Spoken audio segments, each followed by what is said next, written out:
भद्रं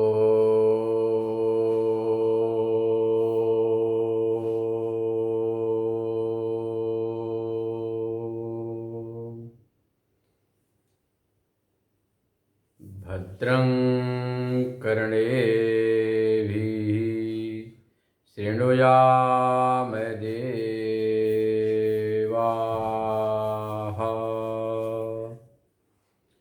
भद्रं पश्येमाक्षभिर्यजत्राः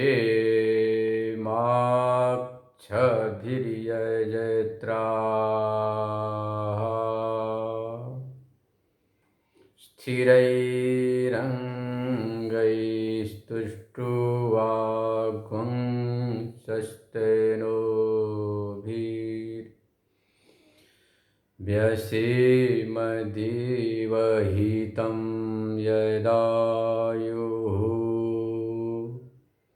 स्वस्ति न इन्द्रो वृद्धश्रवाः स्वस्ति नः पूषा विश्ववेदाः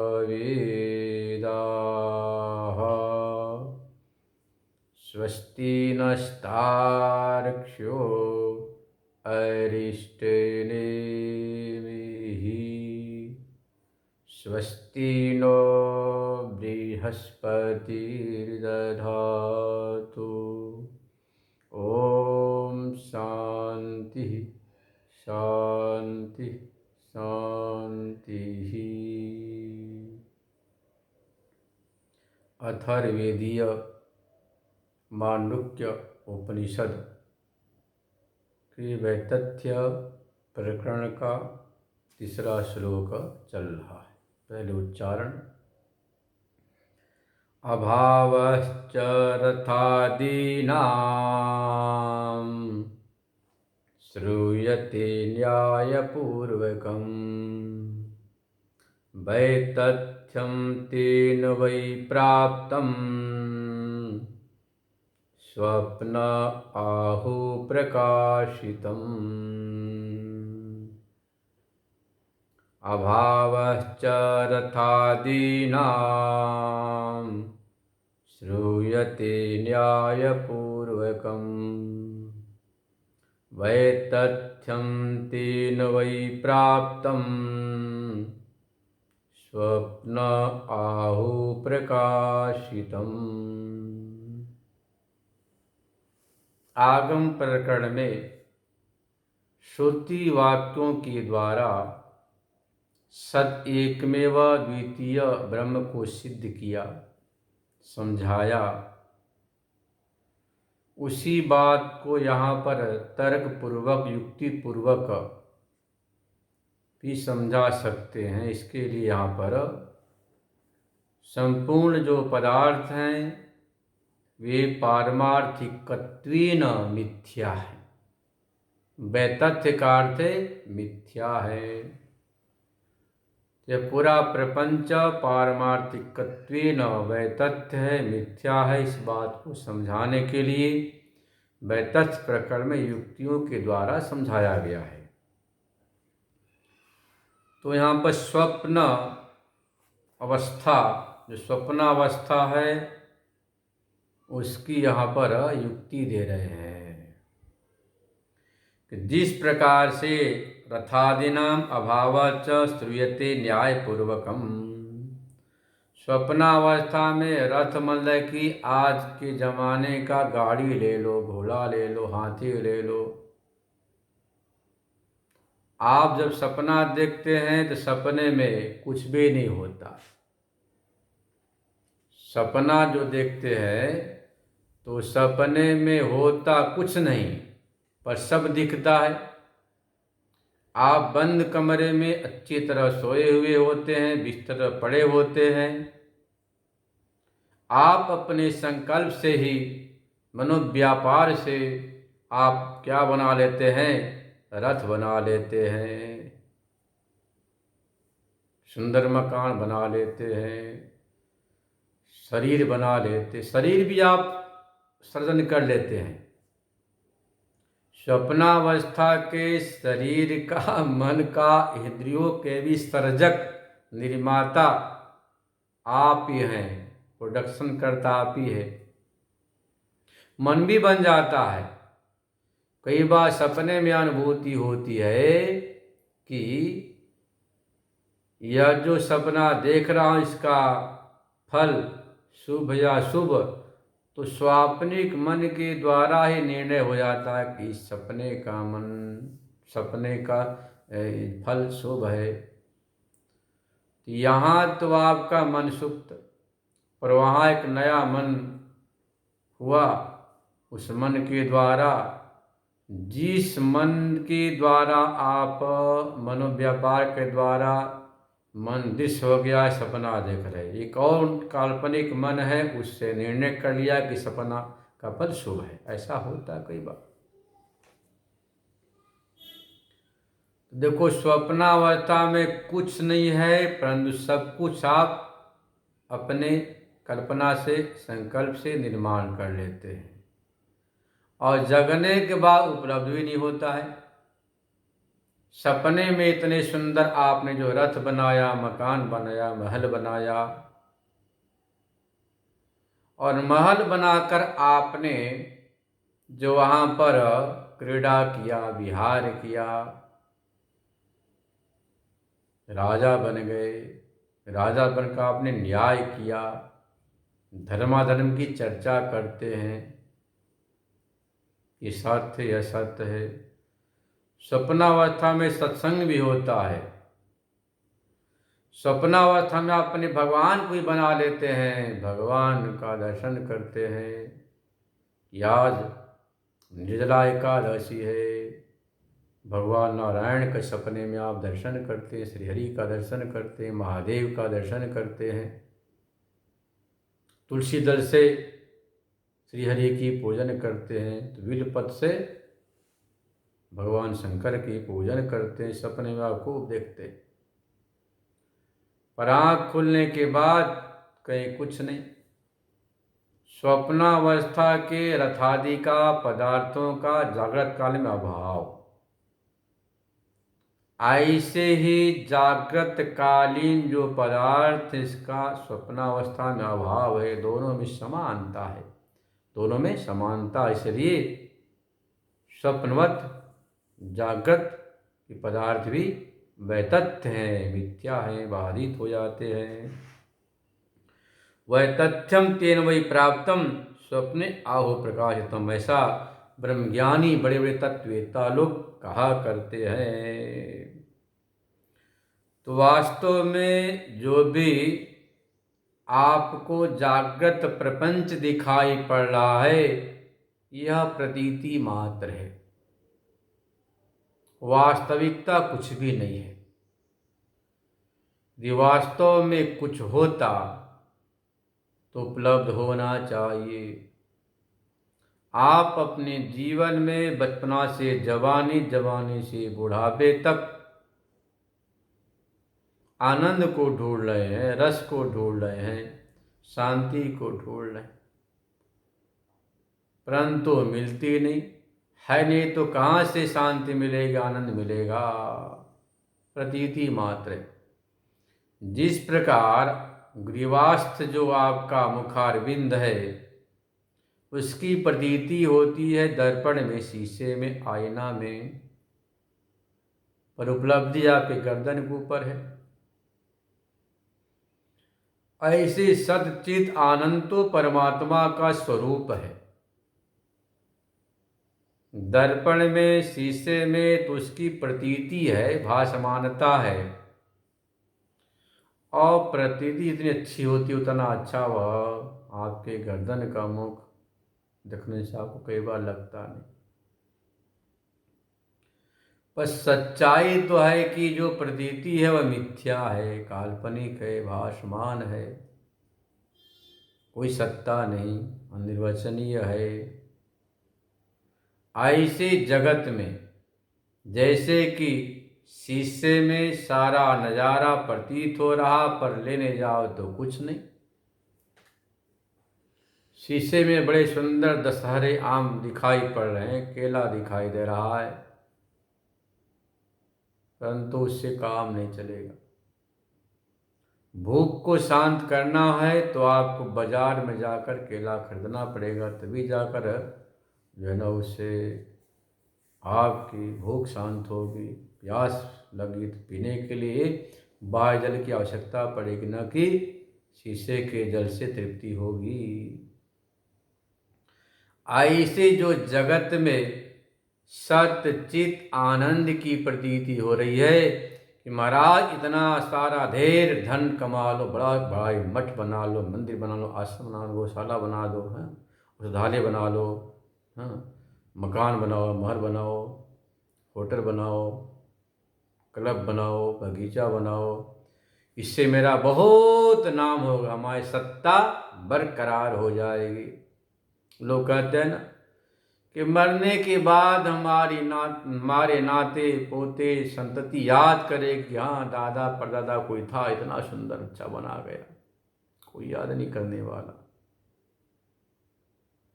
पर भ्रांति क्या होती? इस मकान के सत्ता से, ईंट पत्थर के निर्माण से मेरी सत्ता बनी रहेगी। ये भ्रांति है। आपकी स्वयं सत्ता अविनाशी है, पर आप अविनाशी सत्ता को भूलकर विनाशील पदार्थों के द्वारा अपनी सत्ता को बनाए रखना चाहते हैं। फिर आप क्या कहते हैं? विश्वविद्यालय के हमारे पास इतनी डिग्रियां हैं, हमने पीएचडी कर ली, डिलीट कर ली, ये कर ली, वो कर ली, छाती तान कर चलते हैं। अरे गए नथुराम नहीं, मैं सरकारी अफसर हूँ। शुद्ध भाषा में कहो तो सरकारी हो, नौकर, सर्वेंट। पर क्या कहते हो?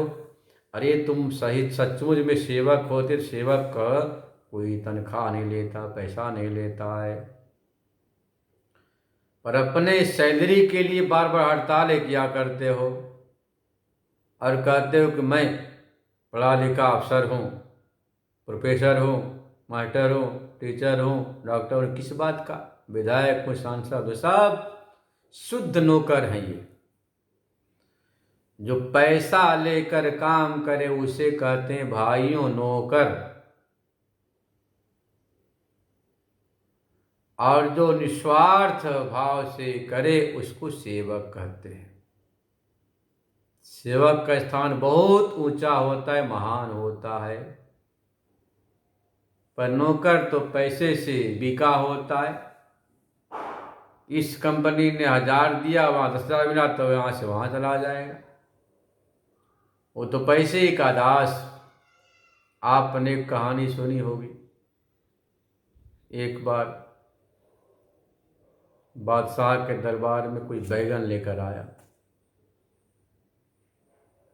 तो कहा बीरबल बैगन बहुत अच्छा है। बीरबल ने कहा हाँ हुजूर, इस बैगन के ऊपर देखो ना छत्र लगा हुआ है, ये तो सबसे बड़ा है, श्रेष्ठ है, बड़ा है, महान, अच्छी सब्जी बनती है। सब्जी बना खाई तो जो बैगन उसमें वायु की प्रधानता होती है, अब गैस पेट में बनने लगी। दूसरे दिन बादशाह ने कहा बीरबल बैगन तो बहुत बेकार है, रात भर गैस ही गैस पेट में बनता रहा। बोला हाँ हुजूर बहुत खराब है, इसलिए तक काला काला उसका रंग बना रखा है। और छतरी को क्या बोल रहा है कि उसको पकड़ रखा है, जैसे किसी कैदी को पकड़ के रखते हैं चारों तरफ से, सर को माथे को पकड़ के रखा। बादशाह ने कहा कि बीरबल कल तुम इसी सभा में बैगन की तारीफ कर रहे थे और आज? बीरबल ने कहा हुजूर मैं आपका नौकर हूँ, सेवक न कि बैगन का। आपने कहा अच्छा, तुम्हें कहा बहुत अच्छा है। आपने कहा बुरा, तुम्हें कहा बहुत बुरा है। तो नौकर तो वह होता है हाँ में हाँ, ना में ना। जो सेवक होता है वह पूरी ईमानदारी के साथ सेवकाई करता है, स्वामी की प्रसन्नता के लिए, उसका कोई संबंध पैसे से नहीं। तो जो पैसे से लेकर के काम करें और बोले कि मैं मंत्री हूँ, विधायक हूँ, राष्ट्रपति, उपराष्ट्रपति, प्रधानमंत्री, सब नौकर हैं। देखो तो शुद्ध भाषा में कहो तो पवित्र भाषा में सब नौकर है, कोई सेवक नहीं। देश का सेवक वह है जो बिना किसी तनख्वाह के सेवा करता हो। संत हैं, सती हैं, सूर हैं, महावीर हैं, विद्वान हो सकते हैं देश के सेवक, इनका कोई पैसे संबंध नहीं, और ईमानदारी से इस विश्व को ही अपनी आत्मा मानकर, स्वरूप मानकर सेवा करते हैं। कोई अंदर इच्छा नहीं, चाह नहीं कोई पैसे की, वह तो हो गया सेवक महान। यह सबसे उत्तम पूजा है। एक मूर्ति में भगवत दृष्टि करके जैसे आप करते हैं, पाद्योपाद्य मस्त्युर्घ्य मुख्य आचमनीयम स्नानार्थम जलम समर्पयामि, भोगी फलम समर्पयामि, अलंकारार्थे माल्यादीनि समर्पयामि, वस्त्रम लोक लज्जा निवारणार्थम वस्त्रम समर्पयामि। जैसे आप करके आरती क्यों संभाल निवेद्याएं बोलते हैं, ऐसे जो उत्तम जो उपासक भक्त होता है, पूरे विश्व को ही अपने उस इष्ट का, आराध्य का, परमात्मा का स्वरूप समझकर समझता कि प्रत्येक क्रिया से उसी की पूजा हो रही, उसी की सेवा हो रही, तो सच्चा वह सेवक है।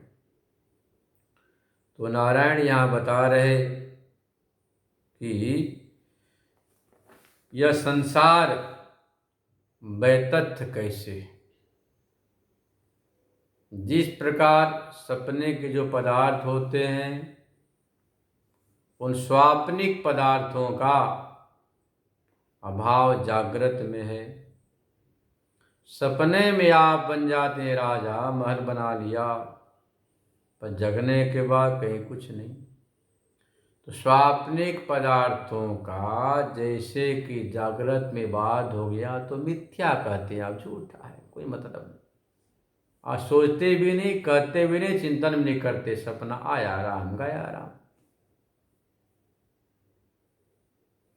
ऐसे ही जागृत, जिस प्रकार सपने भूख लगी तो सपने के भोजन से उस काल में तृप्ति हो गई, सपने में प्यास लग गई तो उस पानी से प्यास मिट गई, परंतु जागृत कालीन भोजन से, प्यास से कोई संबंध सपने का नहीं। जागृत काल में तो आप इतना भोजन करके सोए हैं कि खट्टी डकारे आ रही है, पर सपने में भूख लग गई। तो स्वप्नावस्था में स्वाप्निक भोजन से, पानी से ही आपकी तृप्ति, संतोष होता है, और जगने के बाद उन पदार्थों का बाद कुछ नहीं। ऐसे जागृत काल के पदार्थों का सपने बाद हो गए, वहाँ गए तो वहाँ यहाँ के भोजन का, छादन का, कपड़े का, यहाँ की सुरक्षा की दीवार, कोई वहाँ मतलब नहीं, सुरक्षित सो रहे हैं जागृत काल में, और सपने में आप भटक रहे हैं, भय लग रहा। तो भाइयों, जैसे स्वप्नावस्था के पदार्थों का जागृत काल में बाद हो गए, से जागृत काल के पदार्थों का स्वप्नावस्था में बाद हो जाता है, पूरी तरह बाद हो जाएगा, कुछ भी नहीं बचता है। इसलिए मिथ्या दृश्यत्व दोनों जगह है, दृश्यत्वेन मिथ्या है। जैसा दृश्यत्व स्वप्नावस्था में है, वही दृश्यत्व जागृत काल में है। तो दृश्यत्व हेतु के द्वारा सिद्ध होता है जागृत कालीन पदार्थ भी मिथ्या है। जैसे कि जितने देर तक आप सपना देखते उतने काल तक वह सपना सच्चा भाषित होता है। जगने के बाद आपको उसके मिथ्यात्व का बोध होता है कि एतावंतम कालम, इतने काल तक मैंने सपना यह देखी। सपने में बड़ा मैं परेशान था, दुखी था, हाथी दौड़ा रहा था। जगने के बाद कहीं कुछ नहीं। ऐसे जागृत काल में जो आप जागृत कालीन तरह तरह के सपना को देख रहे हैं, उन जागृत कालीन सपनों का स्वरूप में बात हो जाता, सुषुप्ति में बात। जब जग जाएंगे तो आपको क्या लगता है कि अरे तो संसार कुछ भी नहीं, व्यर्थ में ही मैं इतने देर तक उलझा हुआ था। आपको हंसी अपने आप को ऊपर आएगी। कर्मानुबंधीनि मनुष्य लोके, कितना सुंदर सूत्र दिया भगवान श्री कृष्ण। मनुष्य लोक में मस्त मात्र कर्मानुबंध है, बस कर्मों का एक अनुबंध है। उसी कर्मानुबंध से आप बंधे हुए हैं। जिस प्रकार से कोई पखेरु पक्षी चिड़िया कि आप पग को बांध दो तो बेचारी उड़ती है, खूब थकने के बाद उसी भी टहनी पर शाखा पर बैठ जाती जहाँ पर आप बांधे। ऐसे हम लोगों के जीवन में कर्मानुबंध से कोई माता बन गया, कोई पिता बन गया, कोई शिष्य बन गया, कोई गुरु बन गया, दोस्त दुश्मन सब कर्मानुबंध है। तो ऋणानुबंध को पूरा करने के लिए हम यहाँ पर तमाम व्यवहार करें, चलता रहेगा। जब तक आप अपने आप को समझ नहीं लेंगे कि भाई मैं तो शुद्ध हूँ, आत्मा ही हूँ, तब तक संसार का ये सिलसिला चलता रहेगा, पूरा नहीं कर पाएंगे। तो आपको लाख वर्ष की आयु मिल जाए वह भी कम पड़ेगी, ये भी सोच लो। लाख वर्ष की आयु मिल जाए वह भी कम। रामायण के प्रसंग में आप इस बात को अच्छी तरह सुने हैं, जानते होंगे कि जिस समय लंकेश्वर रावण धराशायी हो चुका था, राम ने लक्ष्मण को भैया जाओ कुछ उससे शिक्षा लेकर आओ। अपने जमाने का महान वैज्ञानिक, महान उपासक, महान भक्त, महान क्रांतिकारी व्यक्ति रावण है। उसके साथ उसकी विद्या ज्ञान समाप्त हो जाए, इसलिए तुम जाओ। लक्ष्मण जी गए, चर्चा हुई। रावण ने एक बहुत सारी बातें कही, एक बात कही कि मैं सोचता था कि लंका से स्वर्ग तक सोने की सीढ़ी बनवा दूं, पर सोचता रह गया। लक्ष्मण जी ने कहा क्यों नहीं बनवाए? तो बोले कि आज करूँगा, कल करूँगा, अभी जल्दी क्या है, कहीं भी हो जाएगा। इसी प्रमाद के कारण मैं कुछ न कर सका। तो प्रमाद का नाम ही मौत। शुभ काम में प्रमाद नहीं करना, अशुभ में जल्दबाजी नहीं करना, उसको टालना, कल करेंगे, बाद में कर लेंगे। अशुभ को तो टालना, अशुभ को वृत्ति आ जाए, विचार आ जाए, राग द्वेष की मन भावना आ जाए तो टालना। अशुभ काम में देर नहीं करना। इस संसार कैसा है? मिथ्या। कब मिथ्या तो का बोध होगा? जब जग जाएंगे स्वरूप में। जिस प्रकार से स्वप्नावस्था में स्वप्नकालीन पदार्थों के मिथ्यात्व का भान नहीं होता, बोध नहीं होता, अनुभव नहीं होता, महसूस नहीं होते, तो जगने के बाद स्मृति होती कि सब मिथ्या था, बेकार था। कोई बोलता नहीं पर अनुभव होता सब बेकार था, क्या मैंने सपना देखा, ऐसा कहते आप। ऐसे ही स्वरूप में जग जाएंगे तो जगने के बाद या जो जागृतकालीन पदार्थ है, इनमें आपको मिथ्यात्व का अनुभव होने लगेगा, मिथ्या है ऐसा अनुभव होने लग जाएगा। भाष्य देखिए, ईतः च स्वप्न दृश्या भावा वेथा, इससे भी स्वप्न दृश्य मिथ्या है। यतो अभावश्चैव रथादीनां स्वप्न दृश्यानां श्रूयते न्यायपूर्वकं युक्तितः श्रुतौ न तत्र रथान रथ योगा न पंथानम इत्यत्र। भगवती श्रुति कहती है कि स्वप्न जो दृश्य हैं उनका जागृत में अभाव देखा जाता है। सपने में कुछ नहीं पर सब कुछ आपको भाषित होता है। ऐसे यहाँ पर जागृत काल के पदार्थ भी मात्र प्रातीतिक है। तो जहाँ प्रातीतिकत्व होता वहाँ पर मिथ्यात्व होता है। तो दृश्यत्वेन दोनों समान होने से मिथ्या है। तेन अंतस्थान समृतत्वादि हेतुना प्राप्तुम वै तथ्यम तद अनुवादिन्या श्रुत्या स्वप्ने स्वयं ज्योतिष्व प्रतिपादन परया प्रकाशितम आहुर्ब्रह्मविदः। कर इसलिए अंतस्थान समृतत्व हेतु के द्वारा वह तथ्य जो पर सिद्ध किया था उसी का अनुवाद करती भगवती श्रुति कह रही है कि स्वप्नावस्था में अत्रायम पुरुष स्वयं ज्योतिर्भवती। यह प्रसंग आता है अजातशत्रु के प्रसंग में। अजातशत्रु के पास दृप्त बाला की जाते हैं। जैसे आजकल लोग कहते हैं ना अपने मुख से अपनी तारीफ कि मैंने इतनी पढ़ी उतना पढ़ा, मैंने ऐसा किया वैसा किया। ऐसे बाला की पूछ गया शत्रु के बोले महाराज ब्रह्म थी ब्रह्माणी, मैं ब्रह्म ज्ञान का उपदेश करूं।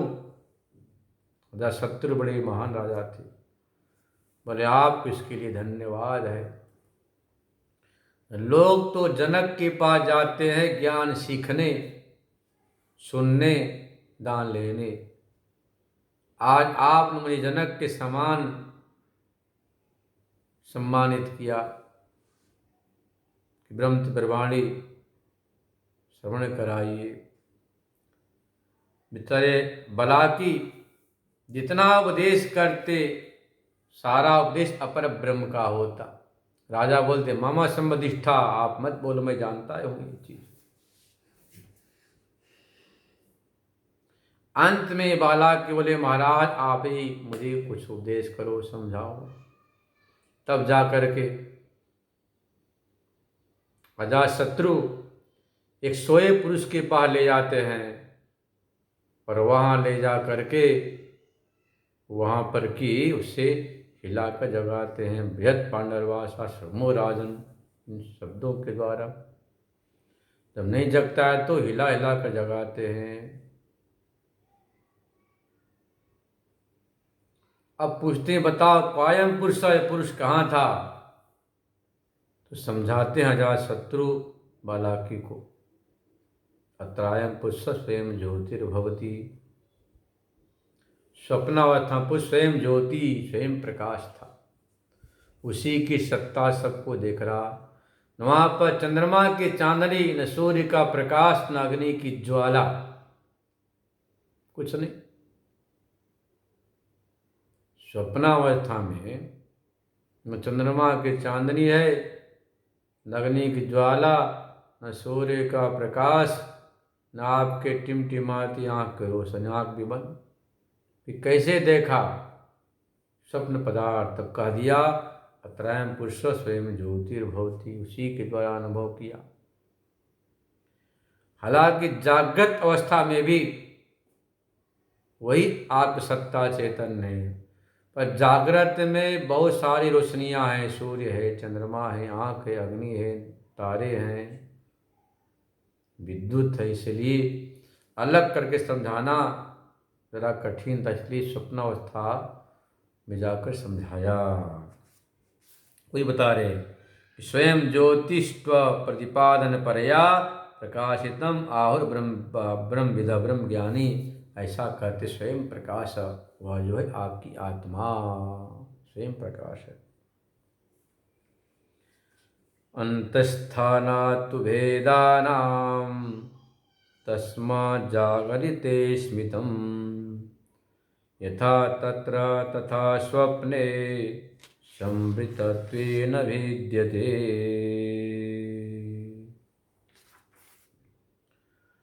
अंतस्थानात् भेदानां, इतना अंतर है कि स्वप्न तो सोने के बाद नाड़ी की अंतवल्लग मध्य में, पुरीतति नाड़ी के मध्य में स्वप्न होता है, और जागृत में पदार्थ बाहर है, पर दोनों जगह हेतु दृश्यत्व है। स्वप्न में समृतत्व हेतु है, मतलब संकीर्ण छोटा सा जगह पुरीतत नाड़ी में सपना देखते हैं आप, पर जागृत में समृतत्व नहीं है, संकीर्णता नहीं है, आंख खोलकर पूरा तमाशा देख रही, इतना अंतर है। पर दोनों जगह दृश्यत्व बराबर है, जहां दृश्यत्व वहां पर मिथ्यात्व है, ये बता रहे हैं। भाष्य, जागृत दृश्यानाम भावानाम वैतथ्यमिति प्रतिज्ञा, जो जागृत दृश्य हैं, पदार्थ हैं, मिथ्या ऐसी प्रतिज्ञा करी आपने। दृश्यत्वादिति हेतु स्वप्न दृश्य भावत दृष्टांत, तो स्वप्न भाव के समान दृष्टांत देकर समझाया कि जागृत दृश्यम मिथ्या, दृश्यत्वात् स्वप्न दृश्यवत, ये अनुमान का शरीर बनेगा, आकार बनेगा। यथा तत्र स्वप्ने दृश्यानां भावानुमेय तथ्यम तथा जागृति भी, स्वाप्निक दृश्यों का मिथ्यात्व है, ऐसे जागृत पदार्थों का भी दृश्यत्व अविशिष्टमिति हेतुपन, हेतु का सार निकला। तस्मात् जागृति वैतथ्यम स्मितमिति निगमनम, जागृत काल में भी सारे पदार्थ मिथ्या, यह सार निकला। निगमन बोलते निचोड़ को, निचोड़ सार निकला। अंतस्थानात् समृतत्वेन च स्वप्न दृश्यानां भावानां जागृतिभ्यो भेदः दृश्यत्वं सत्यत्वं च विशिष्टम उभयत्र। जागृत में भी वैतथ्य सार निकला। अंतस्थान समृतत्वेन च स्वप्न दृश्यानां भावानां जागृतिभ्यो भेदः, भेद क्या है कि स्वाप्निक जो पदार्थ हैं अंतस्थ शरीर के अंदर हैं, और संकीर्णता है, सूक्ष्म नाड़ी में उनका दर्शन हो रहा है, और जागृत पदार्थ का क्षेत्र विशाल है, यही अंतर है। पर दृश्यत्व असत्यत्व दोनों समान है। जैसा दृश्यत्व जागृत पदार्थ में, वैसा सपना में है, वैसा सपना वैसे जागृत में।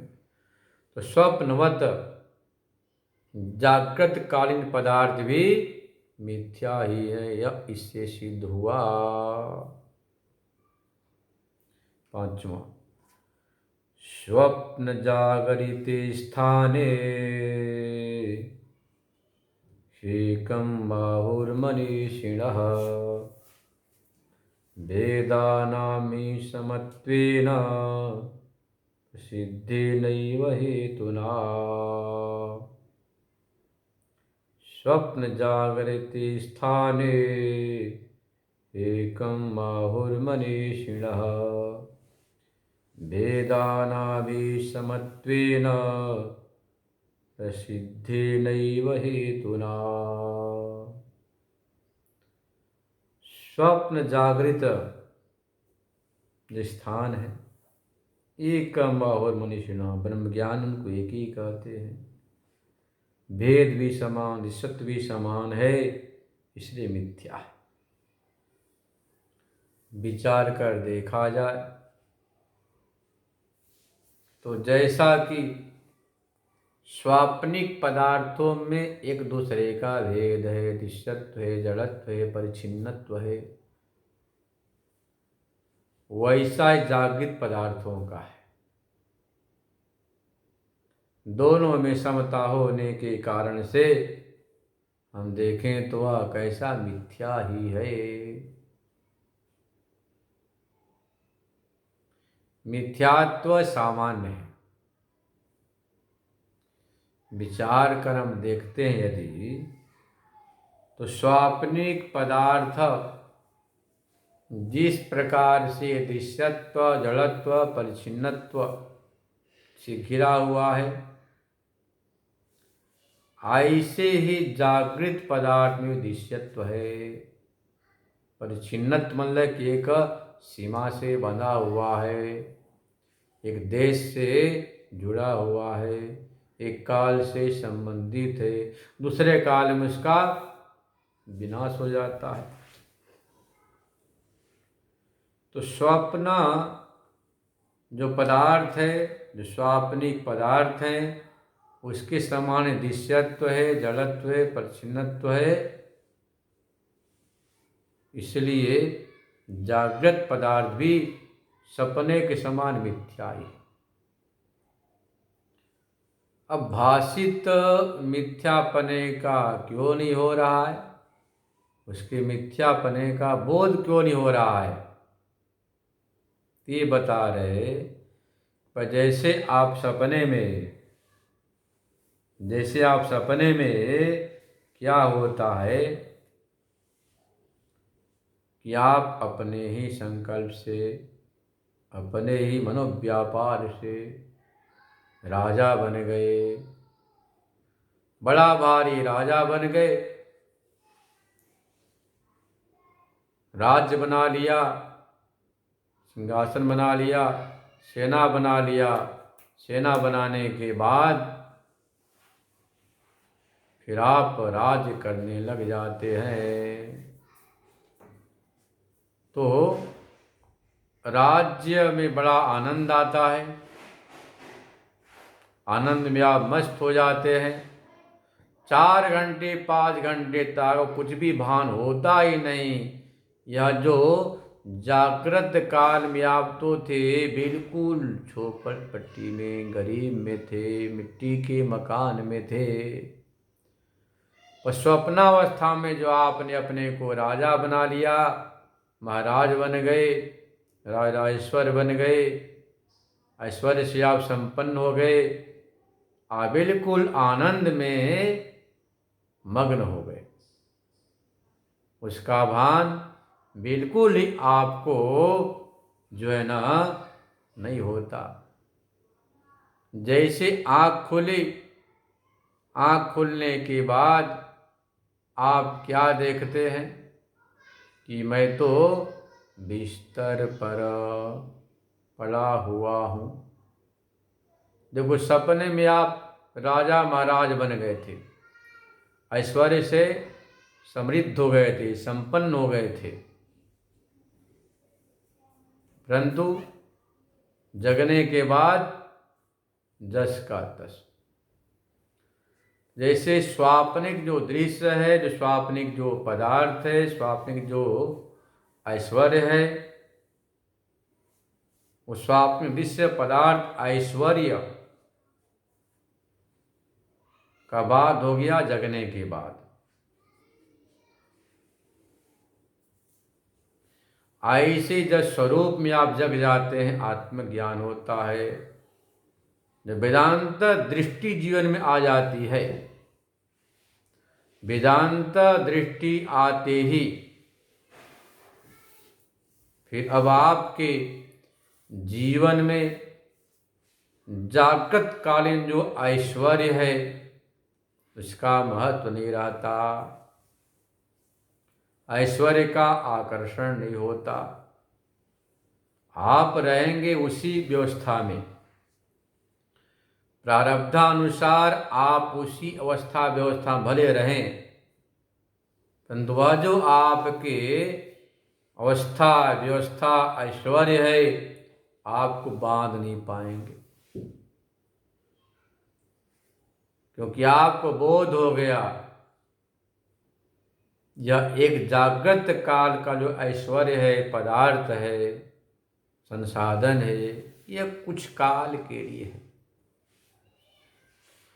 जब तक शरीर का भोग है, जब तक शरीर का प्रारब्ध है, तभी तक है। पहले भी नहीं थे, आगे भी नहीं रहेंगे। यह आपको बोध हो जाता है जब शास्त्र दृष्टि, वेदांत दृष्टि जीवन में आती है। इस दृष्टि के आने के बाद जागृत कालीन पदार्थों का फिर बाद हो जाता है। फिर आपका तमाम व्यवहार बाह्यतानुवृत्ति के अनुसार चलता है। आप फिर मस्त रहते हैं, अब व्यस्त नहीं होते। अज्ञानावस्था में आप व्यस्त होते हैं, यह भी कर लो, ऐसा भी कर लो, वैसा कर लो, ऐसा कर लो, ये बाकी वो बाकी। भाई संसार का नाम ही अपूर्ण है। हम लोग क्या बोलते हैं, बोलते ना पूर्णमद पूर्णमिदम, पूर्णतः मात्र एक परमात्मा ही है, वही पूर्ण है। संसार तो अपूर्ण है, अपूर्ण ही रहेगा। संसार को पूर्ण करना चाहते हो तो उसी के माध्यम से पूर्णता प्राप्त होगी, जो तत्व है, जो पूर्ण है। तो पूर्णता यदि जीवन में लानी है तो आप उस पूर्ण तत्व को अपनानी पड़ेगी। पर होता है विपरीत। हम संसार के संसाधन से, ऐश्वर्य से, रुपया पैसा, सोना चांदी से, पद से, प्रतिष्ठा से अपनी पूर्णता लाना चाहते हैं। महाराज संगत से गुण हो तो संगत से गुणजात कहावत है ना। तो विषयों की संगति से, प्राकृत प्राणियों की संगति से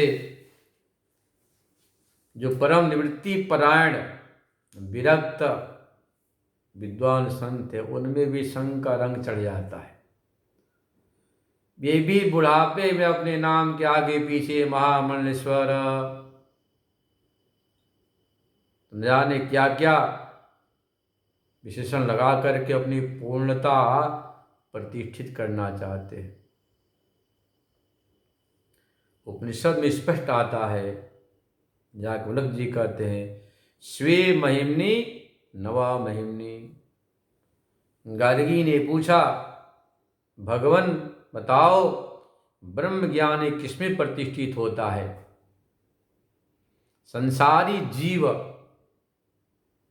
तो अपनी प्रतिष्ठा मानता है सोना से, चांदी से, जो लोभी आदमी। दूसरा पढ़ा लिखा हो विद्या से प्रतिष्ठा मानता है, तो कोई पद से प्रतिष्ठा मानता है, कोई परिवार से, कोई समाज से, कोई विश्व से अपने को प्रतिष्ठित मानता है। पर ब्रह्म ज्ञानी किसमें प्रतिष्ठित होता है? तो उत्तर क्या दिया? स्वे महिम्नि नवा महिम्नि। अपने ही महिमा से मंडित होता है वह महामंडलेश्वर अनंत श्री यश्रोत्रिय ब्रह्मनिष्ठत्व। ये जो तमाम महंत आदि उपाधियां, इनसे कोई उसकी प्रतिष्ठा नहीं बढ़ती।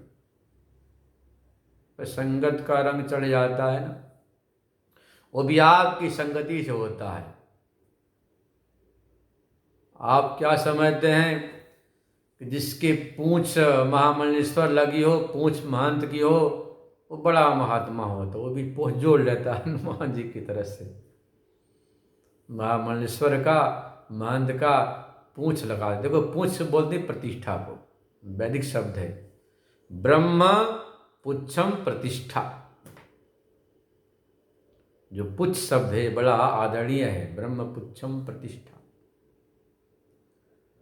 तो समाज में जैसे कहते ना, इसकी बहुत पूंछ है, मतलब बहुत प्रतिष्ठा है, इज्जत है, सम्मान है। ऐसे ही अब आप विषय गृहस्थियों के संगति से, प्राकृत प्राणियों के साथ रात दिन बैठने उठने से वह भी पूंछ लगा लेता है महामंडलेश्वर का, महंत का, तमाम सारे पूछे हैं।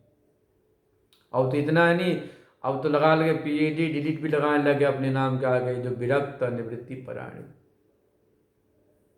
वैचित्र रचना इस ब्रह्मांड की, यही तो महामाया का खेल है। ज्ञानांपि चेतांसी देवी भगवती ही सा, बलादा कृष्ण मोहाय महामाया प्रयच्छति। तभी महामाया कहते हैं कि ज्ञानांपि चेतांसी, बड़े बड़े ज्ञानियों को चित्त को भी महामोह में खींच कर डाल देती है। ये तो पीछे क्यों, तो छोटा क्यों, तो किससे कम क्यों, तो भी अपने पूछ लगा ले महामंडलेश्वर, महंत और जाने क्या क्या। परंतु मैं बहुत मित्रों से पूछता हूँ, वो पछताते हैं कि महाराज 1-2 साल तक तो बहुत मज़ा आता है। ये पूज्य प्रातस्मरणीय ब्रह्मलीन जो हमारे विद्या गुरु कैलाश दशम पीठाधीश्वर विद्यानगिरी जी महाराज कहा करते थे, उनके शब्द हैं कि 1-2 साल तक तो बड़ा आनंद आता है जब पद मिलता है, तो इसके बाद जो समस्या आती है तो कहते हे भगवान, ये पद तो मत पूछो, नहीं था तो बढ़िया था, आनंद था, हम कहाँ ये पचड़े में पड़ गए। फिर बोलता कहाँ पचड़े में पड़ गए। शास्त्र स्पष्ट कहता है, शास्त्र क्या कहता, उपाधिस्तु महाव्याधि पक्षता प्राणघातिनी नमः प्रामाण्यवादाय मत्कैत्वापहारिणे। उपाधि बहुत बड़ी व्याधि है, पक्षता तो प्राणघातिनी। दीजियों ने पक्षपात आपने किया तो प्राणघातिनी, प्राणघात के समान पीड़ा होती है। और प्रामाण्यवाद मतलब कि क्या सत्य क्या सत्य, इस पचड़े में पड़ेंगे तो आपकी बुद्धि चकरा जाएगी। नमः प्रामाण्यवादाय मत कवित्वहारिणे, मत कवित्व सब वहाँ पर चकरा जाता है। इसलिए आचार्य श्री ने क्या कहा, अनिर्वचनीय शब्द को दिया। संसार अनिर्वचनीय है, एक ब्रह्मी सत्य है, संसार स्वप्नवत काल्पनिक मिथ्या है। भाष्य देखिए, प्रसिद्धे नैव भेदानां ग्राह्यग्राहकत्वेन हेतुना समत्वेन स्वप्न जागृति स्थानयो एकत्वमाहुविवेकिनः इति पूर्व प्रमाण सिद्धस्य फलम।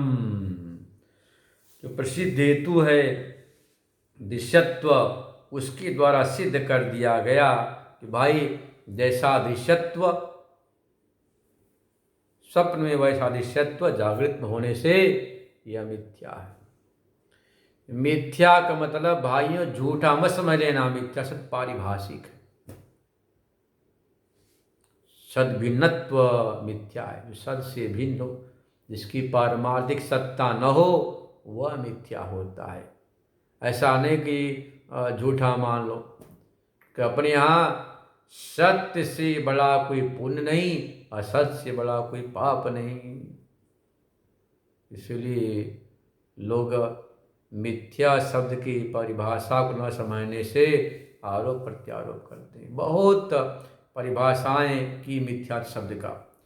प्रतिपन्न उपाधो मतलब जो प्रतिपन्न उपाधि में जिसकी प्रतीति मात्र हो, स्व आश्रय निष्ठ अत्यंता भाव प्रद्योगी का नाम मिथ्या है। इसको कल सुनेंगे हम।